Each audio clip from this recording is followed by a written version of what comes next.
एक शहर जहां पुलिस का कोई कंट्रोल नहीं रहा। आज हम पहुंचे हैं दुनिया की सबसे खतरनाक शहरों में से एक में, हैती की राजधानी पोर्ट ओ प्रिंस में। एक खुला इलाका जो हथियार-बंद गैंग्स, छिपे हुए अमीरों और विदेशी ताकतों के बीच बटा हुआ है। सिर्फ राजधानी में ही 200 से ज्यादा गैंग्स एक्टिव हैं, जिनके लीडर का नाम है बारबेक्यू, जो अपने दुश्मनों को जिंदा जलाने के लिए बदनाम है। इन मिलिशियाज ने खुद को एक नाम दिया है जिसका मतलब है साथ में जीना। पोर्ट ओ प्रिंस। आज हम जाएंगे उन कैंप्स में जहां लोग गैंग हिंसा से भाग कर आए हैं, जिनके मोहल्ले अब खंडर बन चुके हैं, और फिर हम रेजिस्टेंस से मिलेंगे। आम लोगों का वो ग्रुप जिन्होंने ठान लिया है कि अब और नहीं झुकेंगे। तो ये रेजिस्टेंस है। हाँ, ये रेजिस्टेंस है। आम नागरिक जिन्होंने अपनी जमीन और अपने लोगों की रक्षा के लिए हथियार उठाए। हमें खुद को बचाने के लिए लड़ना ही पड़ा। और आखिर में हम मिलेंगे एक गैंग लीडर से। हर सीन उस देश की कहानी दिखाता है जिसकी सरकार तो ढह गई, पर जिसके लोग सिर्फ जिंदा रहने के लिए अभी भी लड़ रहे हैं। ये हमारी जमीन है, हमारा घर है। Let's go.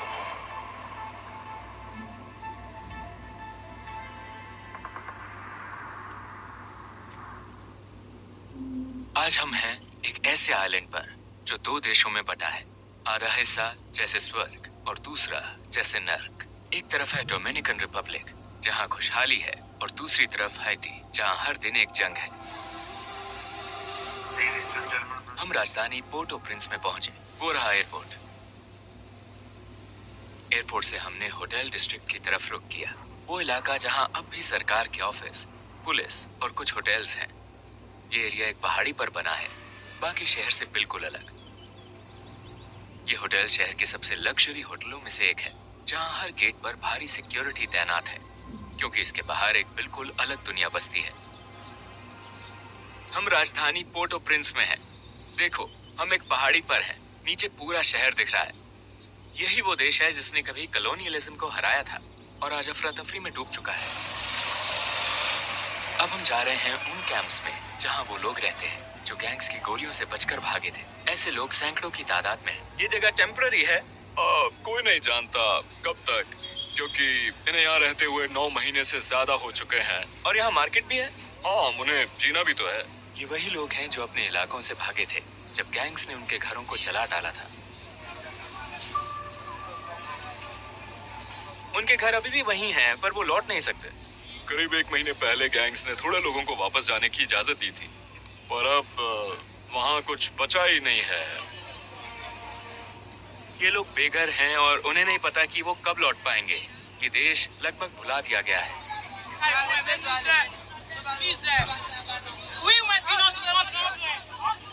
इस एक टेंट में 6 लोग रहते हैं। बारिश में हर जगह से पानी टपकता है। ये लोग ऐसे हालात में जी रहे हैं जैसे कई देशों में शरणार्थी जीते हैं। लेकिन जिम्मेदार कौन है? लोग कहते हैं सरकार। इस वक्त करीब 5 लाख लोग बेघर हैं।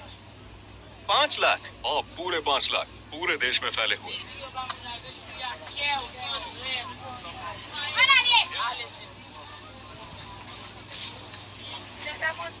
अब यही उनका घर है। एक वक्त था जब ये देश आजादी की मिसाल था, और आज डर की पहचान बन चुका है।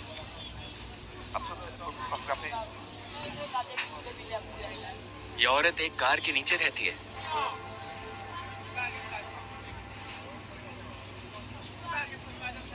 पहले ये डाउनटाउन पोर्ट ओ प्रिंस में रहती थी, लेकिन जब गैंग्स ने पूरे इलाके पर कब्जा किया तो उसे भागना पड़ा। वो देखो, खुला नाला। ये लोग अब इंसानों जैसी जिंदगी नहीं जी रहे।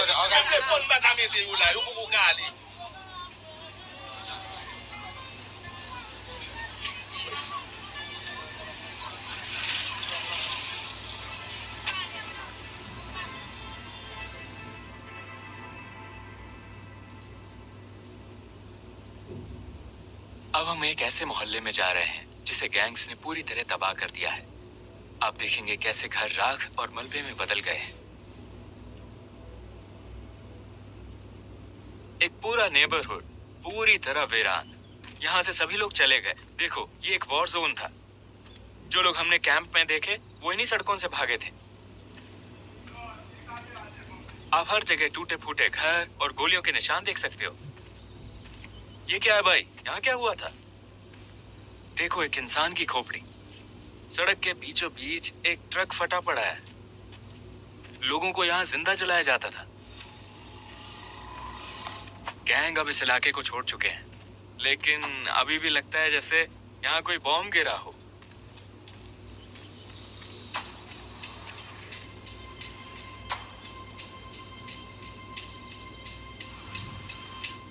गैंग्स ने पूरे पोर्ट पर कब्जा किया है और वो वहीं बैठे हैं। वीडियो के अंत में हम वहां भी जाएंगे, देखते रहो। ये एक खाली स्कूल है।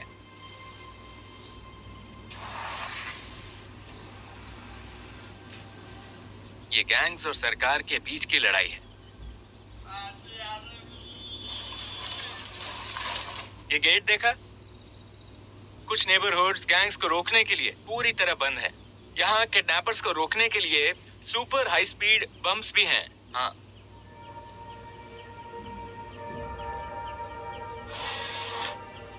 अब हम मिलेंगे रेजिस्टेंस से, सिविलियंस जो अपने इलाके की रक्षा के लिए हथियार उठा चुके हैं।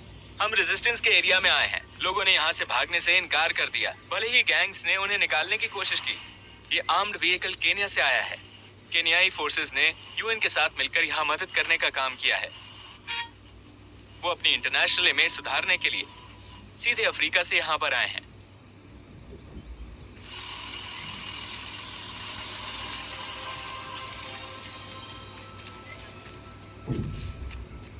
यहाँ की सारी कम्युनिटीज गैंग के कंट्रोल में है। शहर गैंग से बटा हुआ है। शहर ऐसे बटा जैसे बॉर्डर देशों को बांटते हैं। और जब हमला होता है वो कई लोगों को मारते हैं, बलात्कार करते हैं, बच्चों को पीटते हैं।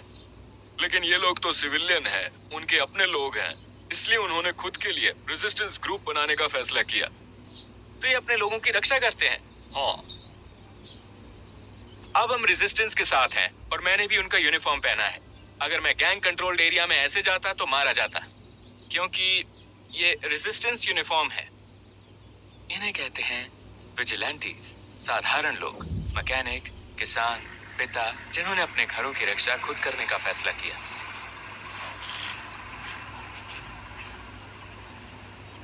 रेजिस्टेंस, मैं रेजिस्टेंस का हिस्सा हूं। आई थी। हर दिन हम कंट्रोल एरिया चेक करने जाते हैं। हाँ, हर रोज, दिन में भी और रात में भी, हर वक्त। तो क्या यहाँ गैंग आते हैं या नहीं? नहीं नहीं नहीं नहीं, आ नहीं सकते। कभी नहीं, कभी नहीं। उसने कहा कि ये उसका इलाका है, कोई इस पर अटैक नहीं कर सकता।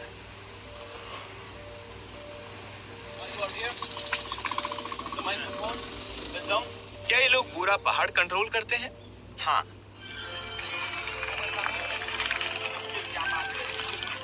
रेजिस्टेंस ने यहाँ चेक पॉइंट बनाए हैं ताकि कोई गैंग मेंबर अंदर घुसने की कोशिश करे तो पकड़ा जाए।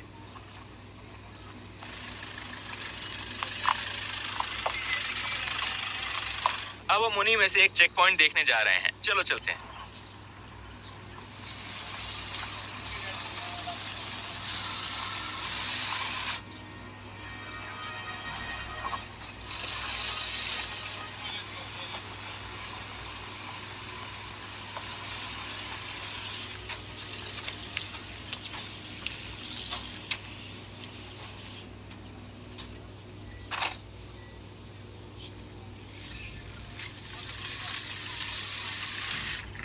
ये रेजिस्टेंस का एक मेंबर है। ये आईडी चेक करता है और लोगों की तलाशी लेता है। ये लोग आम नागरिक हैं, लेकिन इलाका पूरी तरह इनके कंट्रोल में है।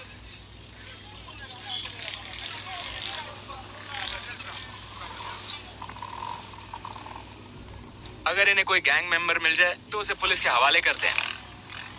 हथियार तो नहीं रखते। वो देखते हैं कि कोई बंदूक या हथियार तो नहीं है।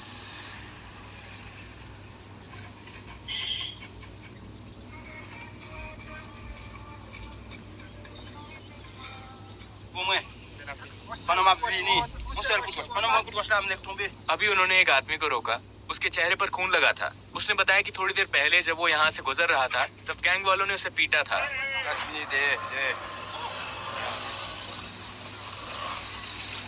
यहाँ गैंग्स का कंट्रोल फ्यूल, बिजली, पानी, पोर्ट्स, यहाँ तक कि कुछ एयरपोर्ट्स तक फैला हुआ है। लेकिन हैती इस हाल में कैसे पहुंचा? चलो थोड़ा पीछे चलते हैं। आजादी से पहले हैती को सेंट डोमिंग कहा जाता था। वो वक्त की सबसे अमीर फ्रेंच कॉलोनी थी। इसकी दौलत शुगर और कॉफी से आती थी, जो लाखों अफ्रीकन गुलामों की मेहनत पर टिकी थी। 1804 में एक खूनी क्रांति के बाद हैती दुनिया का पहला आजाद ब्लैक नेशन बना। लेकिन फ्रांस ने इसे कभी माफ नहीं किया। 1825 में उसने अपने जहाज भेजे और हैती पर इंडिपेंडेंस डेट थोप दिया, मतलब गुलामों के फ्रेंच मालिकों को हुआ नुकसान चुकाओ। ये कर्ज 120 साल तक हैती की इकोनॉमी का गला घोंटता रहा और इसने एक आजाद देश को फिर से घुटनों पर ला दिया। फिर 1915 में अमेरिका ने स्टेबिलिटी लाने के नाम पर यह इन्वेड किया। बैंक अपने कब्जे में लिए, सोना उठा लिया और अपने पीछे करप्शन का सिस्टम छोड़ गया। 2010 में एक भूकंप ने राजधानी तबाह कर दी। 2 लाख से ज्यादा लोग मारे गए और देश फिर से अफरा तफरी में डूब गया। इन्हीं मलबों से गायब स्टेट की जगह लेने गैंग्स का जन्म हुआ और 2021 में राष्ट्रपति की हत्या हो गई। सरकार पूरी तरह ढह गई, पुलिस का कंट्रोल खत्म हो गया और लोग अकेले रह गए।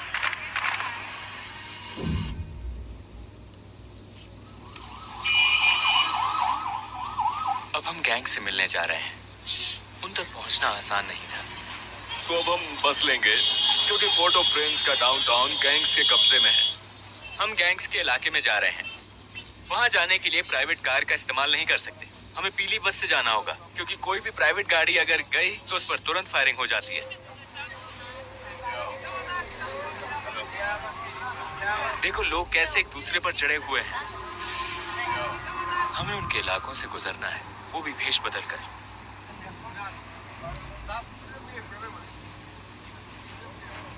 क्या वो लोग गैंग के हैं? पुलिस? बाहर हथियारबंद लोग हैं। तुम हंस रहे हो?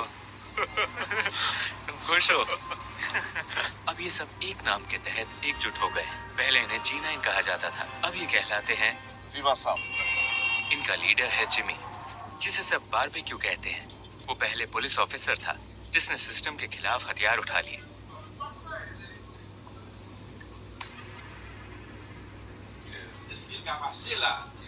क्या मैं तुम्हारे साथ जा सकता हूँ? पीछे बैठकर? सेफ है? हाँ, ये गैंग लीडर है। चलो।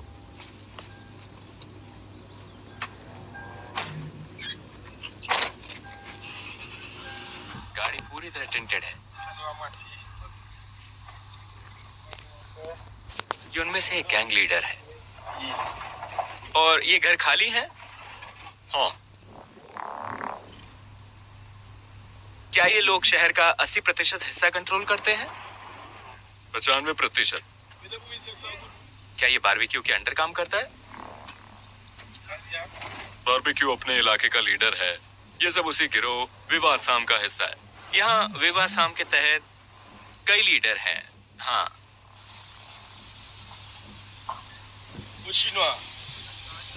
अब हम एक जगह जा रहे हैं जहाँ इसका सीक्रेट इंटरव्यू शूट करेंगे।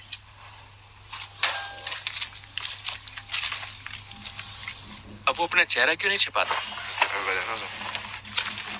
आज के ज्यादातर गैंग मेंबर्स बहुत जवान हैं। वो डर या मजबूरी में इसमें शामिल हुए थे। ये लोग सरकार से भी ज्यादा ताकतवर हैं, है ना? हम ज्यादा ताकतवर हैं क्योंकि हमारी सरकार सुस्त है। इस देश का हल बस एक है, सबको साथ बैठाना होगा। हम सब एक हैं। सोल्यूशन ये नहीं कि हम एक दूसरे पर गोली चलाएं। तुम्हारे पास बंदूकें हैं, मेरे पास भी हैं, और तुम ही हो जो मुझे बंदूकें देते हो और गोलियां भी पहुंचाते हो। तुम इंटरनेशनल फोर्सेस से कहते हो कि वो मुझे मार दें, और वही तुम मुझे ही बंदूकें और गोलियां बेच रहे हो। हम इसे कैसे सुलझाएंगे? क्या करना चाहिए? तुम्हारे पास हजारों नौजवान हैं जिनके पास पहले से ही गन है। अब तुम उनकी गन्स वापस लेना चाहते हो, पर कोई प्लान नहीं दे रहे। तुम ये नहीं बता रहे कि उनका आगे का क्या होगा। मैं तो अपनी गन से थक चुका हूँ। कई बार मैं इसे घर पर ही छोड़ देता हूँ। तो मैं समझता हूँ अगर किसी दिन न्याय हुआ तो मैं शायद अपने किए की सजा भुगत सकूंगा, पर उन छोटे बच्चों का क्या? तो ये बच्चा कितना बड़ा है? 14? अगर मैं याद कर सकूं तो शायद 14-15 के आसपास। क्या तुम मुझसे पुलिस की करप्शन के बारे में पूछोगे? क्या पुलिस ने उन्हें ये दे रखी है? पुलिस भी करप्ट हो गए हैं क्योंकि वो भूखे हैं। कभी कभी सुनने में आता है कि कोई पुलिस ऑपरेशन हुआ है, पर असल में तो ये बस पैकेज पहुंचाने का बहाना होता है। तो पुलिस उन्हें ये हथियार बेचती है। हाँ। ऐसा लगता है कि कोई सोल्यूशन ही नहीं है, सब एक साइकिल में फंसा हुआ है। उसने बताया कि इन गोलियों का एक बॉक्स लगभग अब $2,500 में आता है।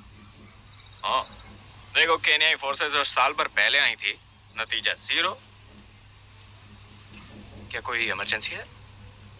बाद में हम बिजी हैं। गैंग्स ने बहुत से अपराध किए हैं, गैंग्स ने बहुत बुरी चीजें की हैं। तो वो मानते भी हैं कि उन्होंने लोगों को जलाया, किडनैपिंग और हत्या, पर अब वो थक गए हैं। हाँ, पॉलिटिशियंस ने पहले उन्हें खूब इस्तेमाल किया। वो एक गिरोह को दूसरे के खिलाफ भेजते थे, एक दूसरे से लड़वा कर अपने काम निपटवाते थे। उसने मेरा एल सल्वाडोर का सिकॉट वाला वीडियो देखा है, उसे क्या लगा?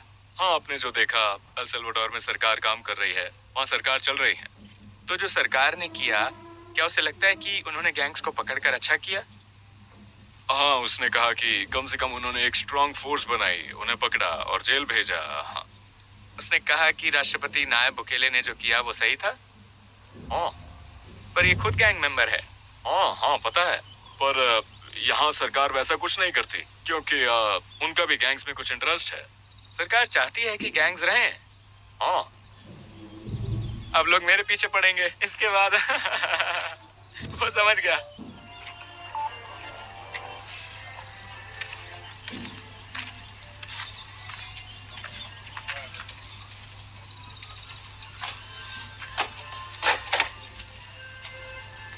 लीडर खूब एंजॉय कर रहा है।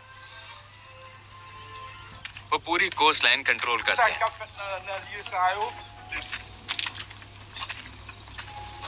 अगर पुलिस ने मुझे इसके साथ देखा तो क्या होगा? क्या वो मुझे ढूंढेंगे? हाँ, तो अब उनके पास हमेशा गन रहती है क्योंकि यही उनके बचने का तरीका है। फिर हम समंदर की तरफ गए और पहली बार शोर लाइन देखी।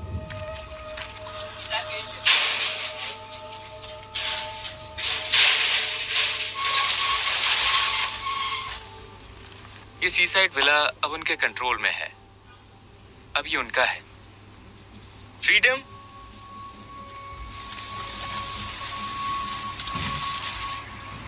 ये समंदर अब तुम्हारा है।